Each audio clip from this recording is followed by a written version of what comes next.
سبحان اللہ والحمد للہ ولا الہ الا اللہ واللہ اکبر۔ السلام علیکم ورحمۃ اللہ وبرکاتہ۔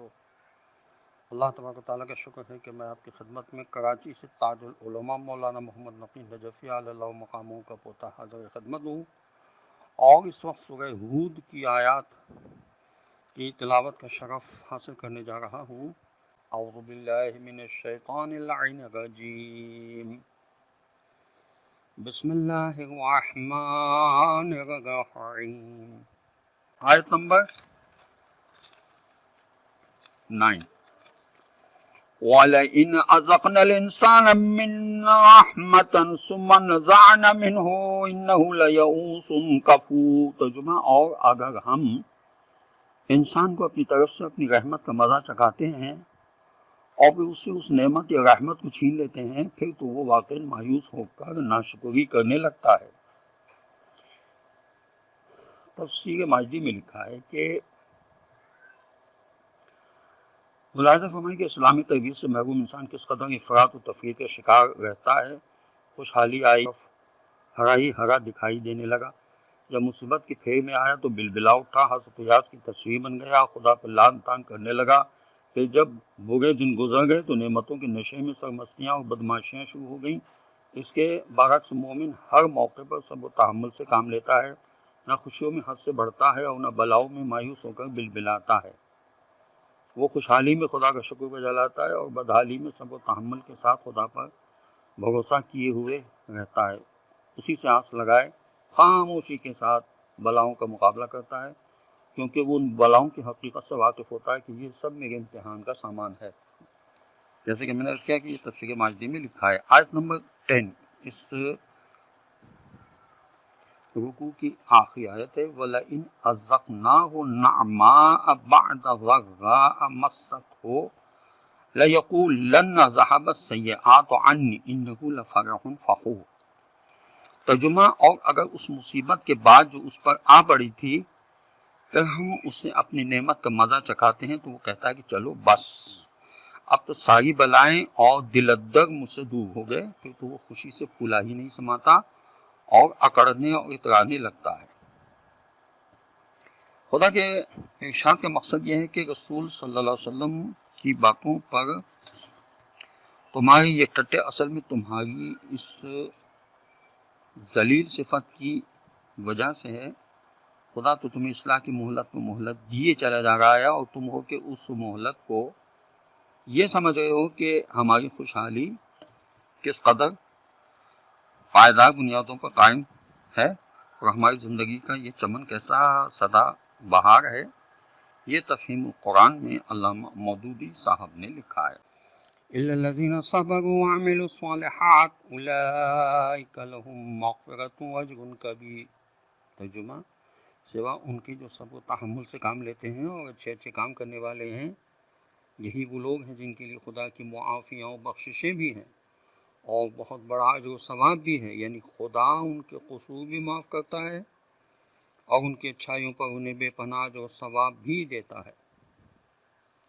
محققین نے اس آیت سے نتیجہ نکالا کہ صبر کی صفت ایک طرح سے چچوپن کی ضد ہے۔ صابر اصل میں وہ شخص ہوتا ہے جو بدلتے ہوئے حالات میں اپنے ذہن کے توازن کو برقرار رکھتا ہے۔ جب حالات اچھے ہوتے ہیں تو وہ برائی کے نشے میں مست ہو کر بہکتا نہیں ہے، اور جب مصائب کی چکی میں پھنستا ہے تو اپنی عزت آبرو اور انسانیت کے جوہر کو ضائع نہیں کرتا۔ خدا کی طرف کا امتحان چاہے نعمت کی شکل میں ہو یا رحمت کی شکل میں، وہ دونوں حال میں بردبار، خدا کا اطاعت گزار اور لوگوں پر شفیق رہتا ہے۔ یہ اس لیے کہ وہ عالی ظرف ہوتا ہے اور زمانے کی گردشوں سے بلند ہوتا ہے۔ مال، دولت، عزت، شہرت اور اولاد کو خدا کی نعمت سمجھ کر خدا کی مرضی کے خلاف استعمال نہیں کرتا، اور مصائب کو خدا کی طرف کا امتحان سمجھ کر ان کا مردانگی کے ساتھ مقابلہ کرتا ہے۔ یہ تفہیم القرآن میں علامہ مودودی صاحب نے لکھا ہے۔ آیت نمبر 12۔ فَلَعَلَّكَ تَارِكٌ بَعْضَ مَا يُوحَىٰ إِلَيْكَ وضائق به صدرك أن يقولوا لولا أنزل عليه كنز أو جاء معه ملك انما انت نذیر واللہ علی کل شیء وکیل۔ ترجمہ: سو ان بیچاروں کو تو یہ امید لگی ہوئی ہے کہ شاید آپ صلی اللہ علیہ وسلم وحی میں سے کچھ حصہ ان کی خاطر چھوڑ دیں گے جو آپ صلی اللہ علیہ وسلم کی طرف وحی کیا جاتا ہے، اور آپ صلی اللہ علیہ وسلم کا دم اس بات سے گھٹتا اور الجھتا ہے کہ وہ یہ کہیں گے کہ اس شخص پر کوئی خزانہ کیوں نہ اتارا گیا، یا ان کے ساتھ کوئی فرشتہ کیوں نہ آیا۔ تو آپ صلی اللہ علیہ وسلم کو ان باتوں کی بھلا کیا فکر؟ آپ صلی اللہ علیہ وسلم تو صرف خطرے سے خبردار کرنے والے اور برائی کے برے انجام سے ڈرانے والے ہیں، اور آگے تو اللہ خود ہی ہر چیز کا ذمہ دار اور کارساز ہے۔ خدا پیغمبر اکرم صلی اللہ علیہ وسلم کو تعلیم فرما رہا ہے کہ اچھے حالات میں پھول جانا اور برے حالات میں مایوس ہو جانا چچورے لوگوں کا کام ہے۔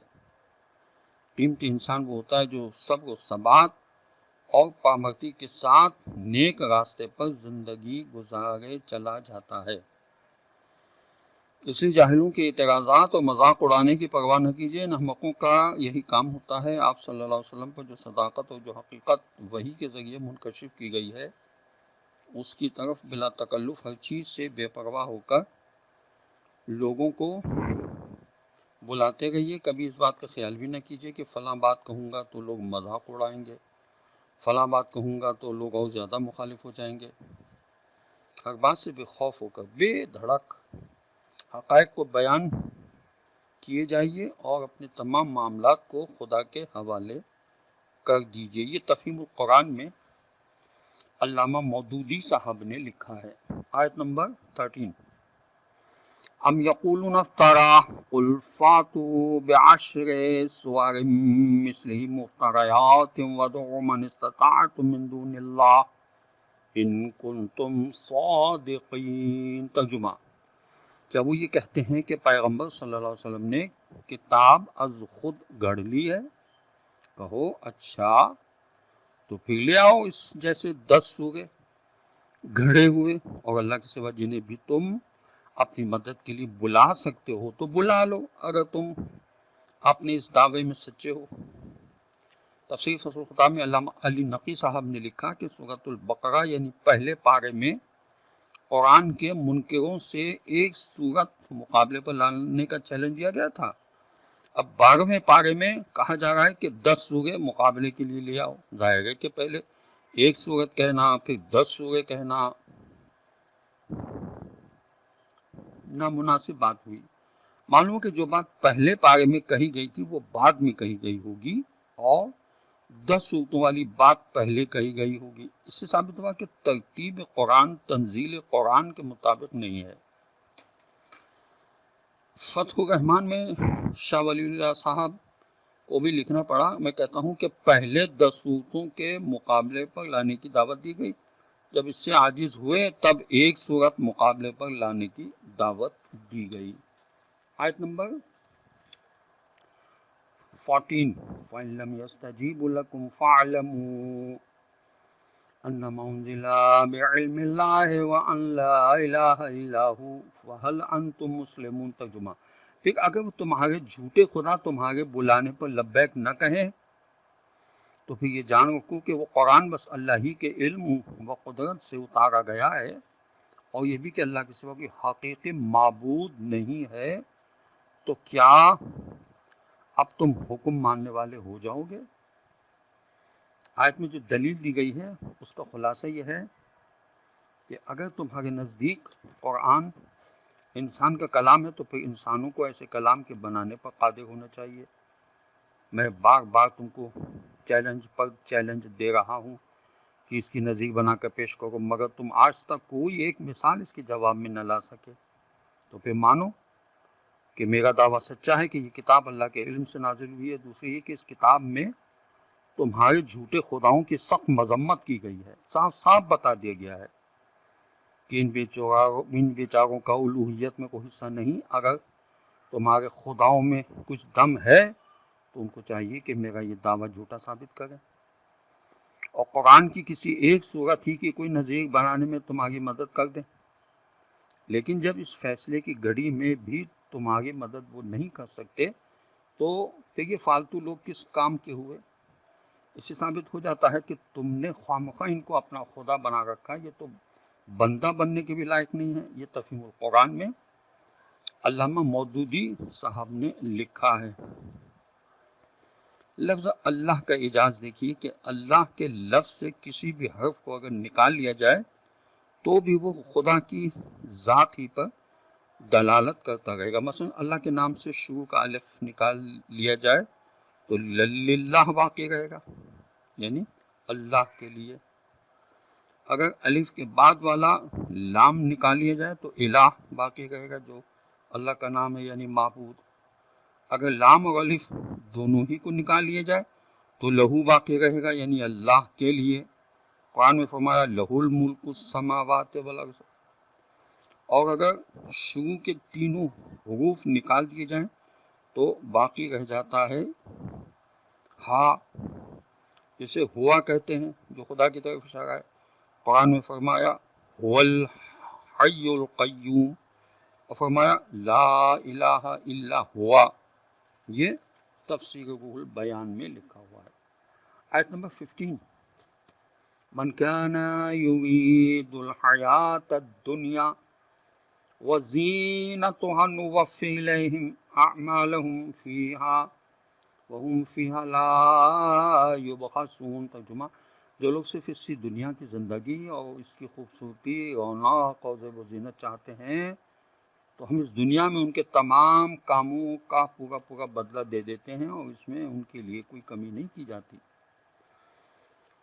تفسیر صافی میں بحوالہ تفسیر قمی لکھا ہے کہ پیغام یہ ہے کہ خدا فرما رہا ہے کہ جو شخص اچھے کام اس نیت سے کرے گا کہ اس کا بدلہ خدا اسی دنیا میں عطا فرما دے تو خدا اس کا بدلہ اسے اسی دنیا میں عطا فرما دے گا، مگر آخرت میں اس کے لیے جہنم کی آگ کے سوا کچھ نہیں ہوگا۔ آیت نمبر 16، اولئک الذین لیس لہم فی الآخرۃ الا النار وحبط ما صنعوا فیہا وباطل ما کانوا یعملون۔ ترجمہ، ایسے لوگوں کے لیے آخرت میں آگ کے سوا کچھ بھی تو نہیں، کیونکہ وہاں اس دنیا کا سب کیا کرایا اکارت ہو جائے گا، اور جو کچھ وہ کیا کرتے تھے وہ بے حقیقت ثابت ہو جائے گا، کیونکہ انہوں نے اپنی آخرت کے لیے کچھ کیا ہی نہیں ہوگا بلکہ دنیا ہی کے لیے کیا ہوگا۔ تفسیر تبیان میں لکھا ہے کہ اس خطاب میں دکھاوے کے غازی اور مجاہدین بھی شامل ہیں اگر ان کا مقصد مال غنیمت حاصل کرنا ہو۔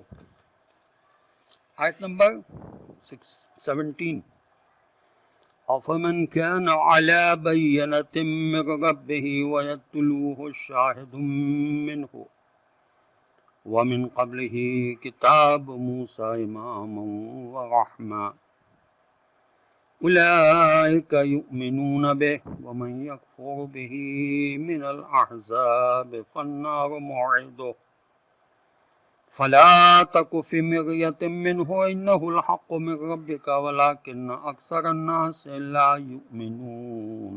ترجمہ، پھر بھلا وہ شخص جو اپنے پالنے والے مالک کی طرف سے کھلی ہوئی حقانیت کی دلیل پر قائم ہے اور جس کے پیچھے ہی پیچھے اس کا گواہ جو خود اس کا جز ہے، اور اس سے پہلے موسیٰ علیہ السلام کی کتاب ایک پیشوا اور رحمت کی حیثیت سے ان کے آنے کی خبر دے چکی ہے، تو کیا اب وہ لوگ اس پر ایمان لے آئیں گے؟ اور انسانی گروہوں میں سے جو کوئی بھی اس کا انکار کرے گا تو اس کے لیے جس طرح کا وعدہ ہے وہ صرف اور صرف جہنم ہی ہے۔ تو تمہیں اس بات میں کوئی شک و شبہ نہیں ہونا چاہیے، کیونکہ یقیناً یہ بات حقیقت ہے تمہارا پالنے والے مالک کی طرف سے، مگر اکثر لوگ اسے مانتے ہی نہیں، اکثر تو فاسق ہوتے ہیں۔ تفسیر صافی میں بحوالہ اصول کافی لکھا ہے کہ حضرت امام موسیٰ کاظم علیہ السلام اور حضرت امام علی رضا علیہ السلام نے اپنے آباء طاہرین علیہ السلام سے روایت کی ہے کہ جناب رسول خدا صلی اللہ علیہ وسلم نے فرمایا کہ علی علیہ السلام میری رسالت پر گواہ ہیں اور میں اپنے مالک کی طرف سے دلیل پر ہوں۔ جناب رسول خدا صلی اللہ علیہ وسلم نے فرمایا علی منی وانا منہ، علی علیہ السلام مجھ سے ہیں اور میں ان سے ہوں۔ آیت نمبر 18، وَمَنْ أَظْلَمُ مِمَّنِ افْتَرَىٰ عَلَى اللَّهِ كَذِبًا أُولَٰئِكَ يُعْرَضُونَ عَلَىٰ رَبِّهِمْ وَيَقُولُ الْأَشْهَادُ هَٰؤُلَاءِ الذين كذبوا على ربهم ألا لعنة الله على الظالمين۔ ترجمہ پہ اس شخص سے بڑھ کر ظالم اور کون ہوگا جو اللہ پر جھوٹی تہمت گڑھ کر لگائے۔ ایسے لوگ اپنے پالنے والے مالک کے سامنے ضرور پیش ہوں گے اور گواہی دینے والے کہیں گے کہ یہ وہ لوگ ہیں جنہوں نے اپنے پالنے والے مالک پر جھوٹ گڑھا تھا۔ تو سنو اور جان لو کہ ان ظالموں پر خدا کی لعنت ہے۔ تفسیر صافی میں بہاوالِ تفسیر عیاشی لکھا ہے کہ حضرت امام جعفر صادق علیہ السلام نے اپنے آباء طاہرین علیہ السلام سے روایت بیان فرمائی ہے کہ جناب رسول خدا صلی اللہ علیہ وسلم نے فرمایا کہ اس آیت میں گواہوں یا گواہی دینے والوں سے مراد ائمہ اہل بیت علیہم الصلاۃ والسلام ہیں۔ آیت نمبر 19، الذین یصدون عن سبیل اللہ ویبغونها عوجا وہم بالآخرۃ ہم کافرون۔ ترجمہ، جو اللہ کے راستے سے لوگوں کو روکے اور خدا کے راستے کو ٹیڑھا کرنے کی کوشش کریں وہ آخرت کے بھی منکر ہوں، تو ان کے لیے اگلی آیت نمبر 20 میں ارشاد ہوا اولئک لم یکونوا معجزین فی الارض وما كان لهم من دون الله مولی من اولیاء یضاعف لهم العذاب ما كانوا يستطيعون السمع وما كانوا يبصرون۔ ترجمہ، یہ لوگ نہ تو دنیا میں اللہ کے قبضے سے باہر نکل سکتے تھے اور نہ زمین پر اللہ کو بے بس کر سکتے تھے، اور نہ اللہ کے مقابلے میں ان کا کوئی حامی یا سرپرست تھا۔ انہیں تو اب دگنی سزا دی جائے گی کیونکہ وہ نہ تو کسی کی کچھ سنتے تھے اور نہ انہیں خود اپنی آنکھوں سے دکھائی یا سجھائی دیتا تھا۔ تفسیر صافی میں لکھا ہے کہ آیت کا مطلب یہ ہے کہ کیونکہ وہ لوگ حق کو سننے سمجھنے اور ماننے کے لیے کسی طرح تیار ہی نہ تھے، اس لیے وہ حق سننے سے بہرے ہو گئے اور خدا کی نشانیاں اور دلائل دیکھنے سے اندھے ہو گئے۔ یہ حق دشمنی کا نتیجہ ہے۔ تفسیر قمی میں لکھا ہے کہ آیت کا ایک مطلب یہ بھی ہے کہ وہ اپنی حق دشمنی کے سبب سے حضرت علی علیہ السلام کی عظمت و فضیلت سننے اور سمجھنے کے قابل ہی نہیں رہے۔ آیت نمبر 21، اولئک الذین خسروا انفسهم وضل عنهم ما كانوا یفترون۔ ترجمہ، یہی وہ لوگ ہیں جنہوں نے اپنے آپ کو خود سخت نقصان پہنچایا اور وہ سب کچھ بھی ان سے کھو گیا جو انہوں نے غلط طور پر خود گڑھ رکھا تھا۔ آیت کا مطلب یہ ہے، تفسیر صافی میں لکھا ہے کہ حق میں نقص تلاش کرنے والوں کا انجام یہ ہوگا کہ جو کچھ انہوں نے دنیا میں خرچ کیا وہ بھی ان کا نقصان ہوا، اس لیے کہ اب ہمیشہ ہمیشہ اس کی سزا وہ بھگتیں گے، اور جو کچھ کمایا وہ بھی کھو بیٹھے، اس لیے کہ وہاں دنیا کا مال و دولت کچھ موجود نہیں ہوگا، اس لیے اب سوائے حسرت اور شرمندگی کے کچھ بھی ان کے پاس نہیں رہے گا۔ آیت نمبر 22، لا جرم انہم فی الآخرۃ وہم الاخسرون۔ ترجمہ، یہ بات ناگزیر ہے اور اس میں ہرگز کوئی شبہ بھی نہیں کہ آخرت میں یہ سب کے سب سے زیادہ نقصان میں رہیں گے۔ تفسیر صافی میں لکھا ہے کہ لا جرمہ کا مفہوم عربی میں وہی ہے جو اردو میں لا محالہ یا ناگزیر کا مفہوم ہے، یعنی لازمی طور پر یہ لوگ آخرت میں سخت نقصان میں رہیں گے۔